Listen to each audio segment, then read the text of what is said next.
संसार में दुख तो बहुत सारे हैं, पर जितने भी संसार के दुख हैं उनका 3 भाग कर दिया। वो सारे इस 3 के अंतर्गत ही आते हैं।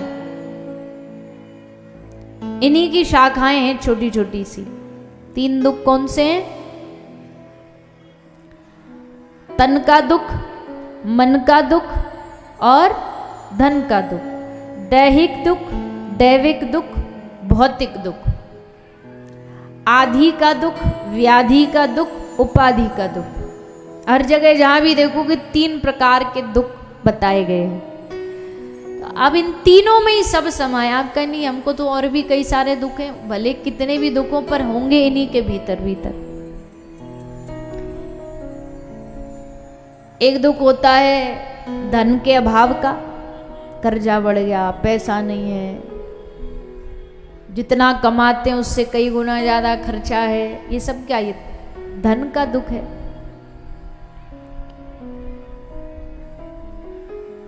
एक होता है दैविक, देवताओं के द्वारा जो प्रदान किया जाता है। अब उसमें देवताओं की वैसे किसी से कोई पर्सनल दुश्मनी तो होती नहीं कि देवता दुख देते हैं, पर जब वो देखते हैं कि दुनिया वाले दुनिया के नियमों को तोड़ रहे हैं, तब देवता कुछ ना कुछ प्रकोप करते हैं। फिर देवताओं को मनाने के लिए फिर यज्ञ करने पड़ते हैं, यज्ञ में आहुति प्रदान करनी पड़ती है। यज्ञ में आहुति दे रहे मतलब देवताओं को प्रदान कर रहे हैं और उससे देवता प्रसन्न होते हैं, इसलिए तो यज्ञ होता है। कोई भी क्षेत्र में आपदा हो, कोई भी जीवन में आपदा हो, तो समस्त देवी देवताओं का आह्वान करके यज्ञ में सबको नाम की आहुति प्रदान करी जाती है कि सब हमारी रक्षा करें, हमारे ऊपर कोई कष्ट ना आए, कोई आदि व्याधि ना आए। तो कुछ दैविक प्रकोप होते हैं और कुछ भौतिक प्रकोप होते हैं। बोले दुनिया में कई दुख ऐसे भी होते हैं जिनका ना तन से लेना देना, ना धन से लेना देना, वो मन से ही दुखी हैं, अपने आप ही दुखी हैं। रोटी में दाल मिल गई और अचार नहीं मिला तो दुखी, अचार मिल गया पापड़ नहीं मिला तो दुखी। तो वो होता है मन का अपना दुख। भौतिक दुख होता है जिसमें संसार की जो भौतिक वस्तुएं प्राप्त नहीं होती, उनके कारण दुखी होता है आदमी। मानसिक तनाव बढ़ जाता, मानसिक शांति बढ़ जाती है।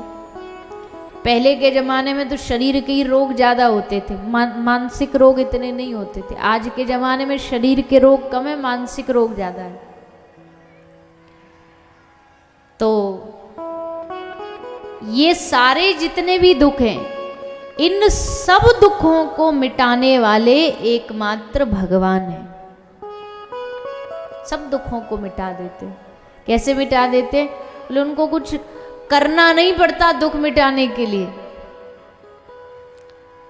जब जीव उनकी शरण में जाता है, अब देखो जितना गर्मी को मिटाना आदमी जितना एसी के पास जाता चला जाएगा, कूलर के पास चलता चला जाएगा, उतना ही उसको ठंडक महसूस होती जाएगी। कूलर पहले भी ठंडा था, अब भी ठंडा। आप दूर थे इसलिए गर्मी लग रही थी। हम जैसे ही कूलर के नजदीक जाएंगे तो हमको ठंडक का अनुभव हो जाएगा। ठीक वैसे ही श्री ठाकुर जी तो आनंद स्वरूप है। जीव उनसे दूर है इसलिए दुखी है, पर जैसे वो जीव उन भगवान के नजदीक चलता चला जाता है, वैसे उसको आनंद का अनुभव होने लगता है। इसलिए तापत्रय विनाशाय श्री कृष्णाय वयम नमः। इस ग्रंथ की शुरुआत हुई है भगवान को वंदन करके, भगवान को प्रणाम करके। हमारी शास्त्रीय परंपरा है, वंदन की परंपरा है, प्रणाम की परंपरा है। कोई भी कार्य होता है तो सबसे पहले प्रणाम करते हैं, वंदन करते हैं।